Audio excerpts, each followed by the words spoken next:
এখন বেলা কয়টা বাজে দেখেছিস? এটা কি কাজে আসার সময়? তুই প্রতিদিন এমন লেট করে কাজে আসলে আমি কি তোকে কাজে রাখবো ভেবেছিস? যা যা, আজ তোকে কাজ করতে হবে না, তোর বদলে অন্য একটা কামলা রেখেছি। আচ্ছা বুড়িমা, তুমি এই একটা হাঁস এমনিতেই নিয়ে নাও। আশা করি একটা হাঁস বিক্রি করলেই 1500 টাকা পাবে, আর এই দিয়েই আমাদের চলে যাবে। ও মা গো, এগুলো দেখে সোনার হাঁস, কত সুন্দর! হ্যাঁ মা। এই হাঁস বেশি বেশি মাছ খা আর তাড়াতাড়ি বড় হ, তাহলে আমি তোদের দিয়ে হাঁসের মাংস পোলাও খেতে পারবো। পাগলি মেয়ে আমার, হাঁসকে যদি বলিস আমি তোকে খেয়ে ফেলবো, তাহলে কি আর হাঁস বড় হবে? হাঁস তো আর ভয়ে বড়ই হবে না রে। তুমি কি আমাকে ছোট ভেবেছো বাবা? আমি কি জানি না হাঁস মানুষের কথা বুঝতে পারে না? আমি তো শুধু এমনি বলছিলাম। আরে আমার রিমিমা তো বড় হয়ে গেছে, এখন সব বোঝে। হ্যাঁ, বড় হয়েছি তো, এখন আমি ক্লাস 6-এ পড়ি। আমি এখন বড় হয়ে গেছি।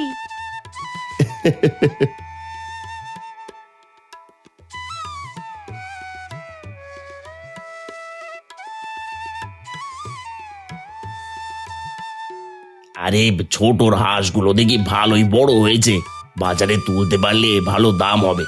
যেভাবেই হোক হাঁসগুলো হাঁটাতে হবে। রিমিমা, চল মা, অনেকক্ষণ হলো এসেছি, এবার বাড়ি যেতে হবে, হাঁসদেরও খাওয়া হয়ে গেছে। আর কিছুক্ষণ থাকি না বাবা, বাসায় অনেক গরম, এখানে অনেক বাতাস। না রে মা, অনেক কাজ পড়ে আছে, মোড়ল মশাই জমিতে যেতে হবে, অনেক কাজ সেখানে। আজকে জমিতে না গেলে হয় না বাবা? কি যে বলিস না মা, একদিন কাজে না গেলে খাবো কি? ওই জমিতে চাষ করে মোড়ল মশাই যা দেয় তাই দিয়ে তো আমাদের সংসার চলে। আচ্ছা বাদ দে সব কথা, অনেক দেরি হয়ে গেল, চল চল এবার বাড়িতে যাই।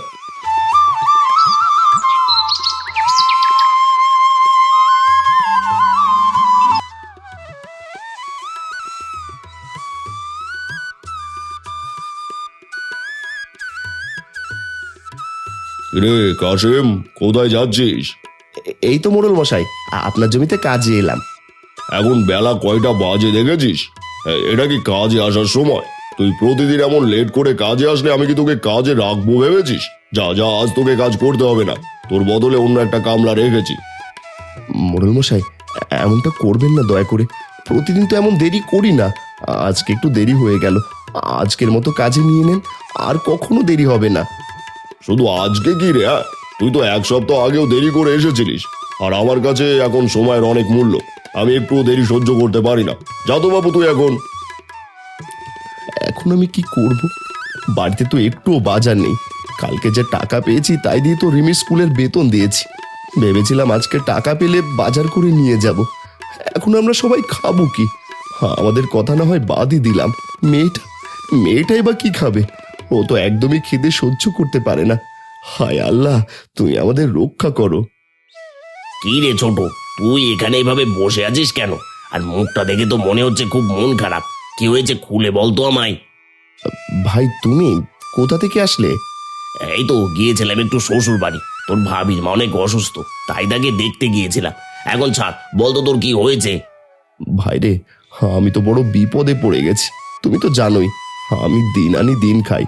কালকে মোড়ল মশাইয়ের জমিতে কাজ করে যা পেয়েছি তাই দিয়ে রিমিমার স্কুলের বেতন দিয়েছি, ভেবেছিলাম আজকে কাজ করে যা টাকা পাবো তাই দিয়ে বাজার করব, কিন্তু আজকে কাজে যেতে দেরি হয়, মোড়ল মশাই অন্য কাউকে রেখে দিয়েছে। এখন আমি বাজার কোথা থেকে করব? বাজার করার টাকা কোথায় পাবো ভাই? তোমার কাছে যদি 500 টাকা থাকে তাহলে আমাকে ধার দাও না, আমি আবার শোধ করে দেব। টাকা দিতে পারি, কিন্তু আমি টাকা ধার দিলে তুই শোধ করবি কি করে? তুই তো দিন আনিস দিন খাস। এর চেয়ে ভালো তোর দুটো হাঁস আমার কাছে বেঁচে দে, আমি হাঁস দুটো 500-500 করে 1000 টাকা দিয়ে দেবো। এসব কি বলছো তুমি? ওই একটা হাঁসের বাজারের দাম 1500 টাকা, আর তুমি বলছো দুটো হাঁস আমায় 1000 টাকা দিয়ে তোমার কাছে বিক্রি করতে? তুমি না আমার রক্তের বড় ভাই, তুমি আমার বিপদের ফায়দা নিচ্ছ। এই জন্যই মানুষের ভালো করতে নেই, দেখলাম তোর মন খারাপ তাই তোকে সাহায্য করতে চাইলাম। এখন বাজারে হাঁসের দাম অনেক কম, তুই যদি বাজারের চেয়ে ভালো দামে বেচতে পারিস বেচ, আর এই দামে দিলে আমার বাড়িতে এসে হাঁস দুটো দিয়ে যাস। হায় রে, কি দিন এলো, এখন নিজের স্বার্থের কাছে সবাই যেন পর। কি গো, এত তাড়াতাড়ি ফিরে এলে যে? আর খালি হাতে কেন? বাজার করনি? ঘরে যে কিচ্ছু নেই। আমাকে মোড়ল মশাই কাজ থেকে বের করে দিয়েছে বউ। এখন আমাদের সংসার কিভাবে চলবে কিছুই বুঝতে পারছি না। আচ্ছা গো, এত ভেঙে পড়ো না। আমাদের হাঁস দুটো বিক্রি করে চাল ডাল কিনে আনো। হ্যাঁ, তা না হয় আনলাম, কিন্তু তারপর আমাদের সংসার চলবে কিভাবে? এত চিন্তা করো না তো। আমাদের রিজিকের মালিক যখন আল্লাহ, তাহলে আমাদের আর কিসের চিন্তা? দেখবে তুমি কিছু না কিছু একটা কাজ পেয়েই যাবে। হ্যাঁ গো, ঠিক বলেছ। দাও, হাঁস দুটো বাজারে নিয়ে গিয়ে বিক্রি করে আসি।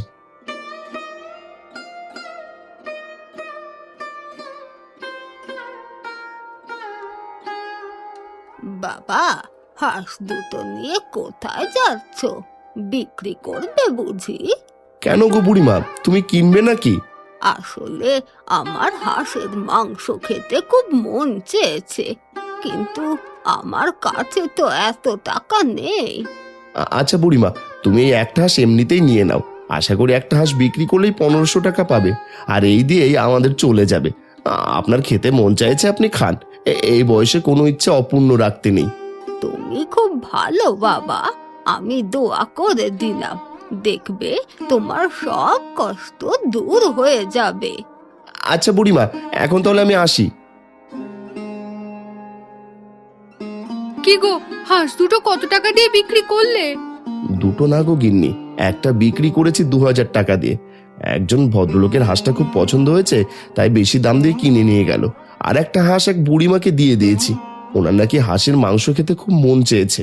আমার তো মা নেই, তাই ওনার ইচ্ছেটা পূর্ণ করলাম। খুব ভালো করেছো গো। এখন যাও, হাত মুখ ধুয়ে এসো, আমি রান্না চাপিয়ে দিই। কি রে কাশেম, বাড়ি আছিস? আরে মোড়ল মশাই যে, এই সন্ধ্যের সময় আমার বাড়িতে কি মনে করে? হ্যাঁ, কেন রে, তোর বাড়িতে আসতে বুঝি কারণ লাগবে? আরে ছি ছি, আপনি সচরাচর এমন সময় তো আসেন না, তাই আর জিজ্ঞেস করলাম আর কি। আসলে আমি এসেছি তোকে আজকের হাজিরার টাকা দিতে। আমি তো জানি তুমি দিন আনো দিন খাও, একদিন কাজ না করলে তোর বাড়িতে রান্নাও হয় না। আমি আজকে তোকে কাজ থেকে চলে যেতে বলেছি, কারণ তুই যেন সময়ের গুরুত্ব বুঝিস। এখন থেকে আর দেরি করবি না, কালকে থেকে ঠিক টাইমে কাজে চলে আসবি। আপনি সত্যি বলছেন মোড়ল মশাই? আপনি আমাকে আবার কাজে নেবেন? আরে তুই আমার সব থেকে বিশ্বস্ত কর্মী, তোকে কাজ থেকে বাদ দেওয়ার তো প্রশ্নই আসে না। থাক, আজকে আমি চলি রে, অনেক কাজ আছে আমার।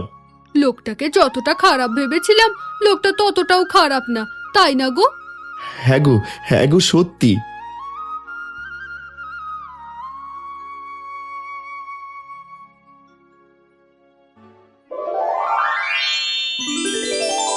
কে কে তুমি?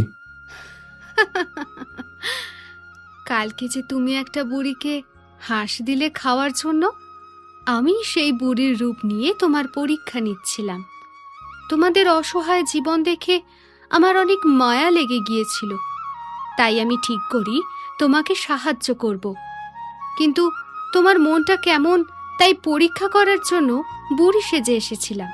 তুমি সত্যিই অনেক ভালো মানুষ, তাই আমি তোমাকে এই সোনার হাঁসগুলো দিলাম। এগুলো তোমার রান্নাঘরে থাকবে।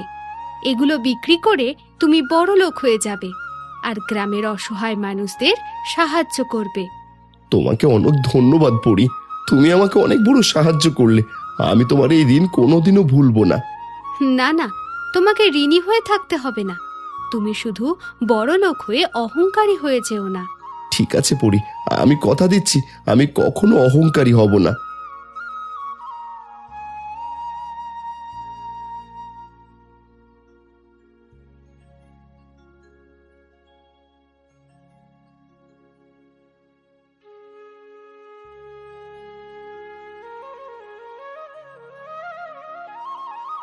ওগো ওগো রিমির মা, রিমি তাড়াতাড়ি আসো গো, দেখে যাও কি হয়েছে।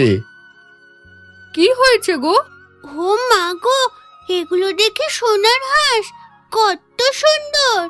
হ্যাঁ মা, এগুলো সব সোনার হাঁস। আমরা আর গরিব থাকবো না, এখন থেকে আমরা বড় লোক হয়ে গেলাম। কি মজা! তাহলে আমরা প্রতিদিন হাঁসের মাংসের বিরিয়ানি খেতে পারবো। কিন্তু এগুলো এলো কিভাবে গো? কিভাবে এলো এত কিছু জানতে হবে না, এটা গোপনই রাখো। আর আজকে হাঁসের মাংসের বিরিয়ানি রান্না করো, সবাইকে দাওয়াত দেবো। ঠিক আছে গো। আহ, কি ঘ্রাণ! বিরিয়ানির ঘ্রাণেই মনটা ভরে গেল। ভাই তুই আমায় মাফ করে দে, আমি সামান্য কিছু টাকার জন্য তোর সাথে খারাপ ব্যবহার করেছি, তোকে ঠকাতে চেয়েছি, আর তুই আমাকে তোর সুখের দিনে দাওয়াত করেছিস। ভাই বাদ দেন না এসব, আপনি তো আমার বড় ভাই, আমি এসব মনে রাখিনি, আপনিও ভুলে যান। বাহ কাশেম, তোর মতো মানুষই হয় না। তুই খুব ভালো আর সহজ সরল, কিন্তু তুই এত টাকা হঠাৎ পেলি কি করে বলতো? বলবো বলবো, সব বলবো। আগে সবাই বিরিয়ানি খেয়ে নিন, বিরিয়ানি ঠান্ডা হয়ে গেলে কিন্তু আর মজা লাগবে না। তো বন্ধুরা, গল্প মজা তো হতেই থাকবে। তোমাদের এই গল্পটা ভালো লাগলে চ্যানেলটা সাবস্ক্রাইব করে দাও। এমনও তো হতে পারে আমাদের পরীটা তোমাদেরকেও একটা সোনার হাঁস দিয়ে দিল।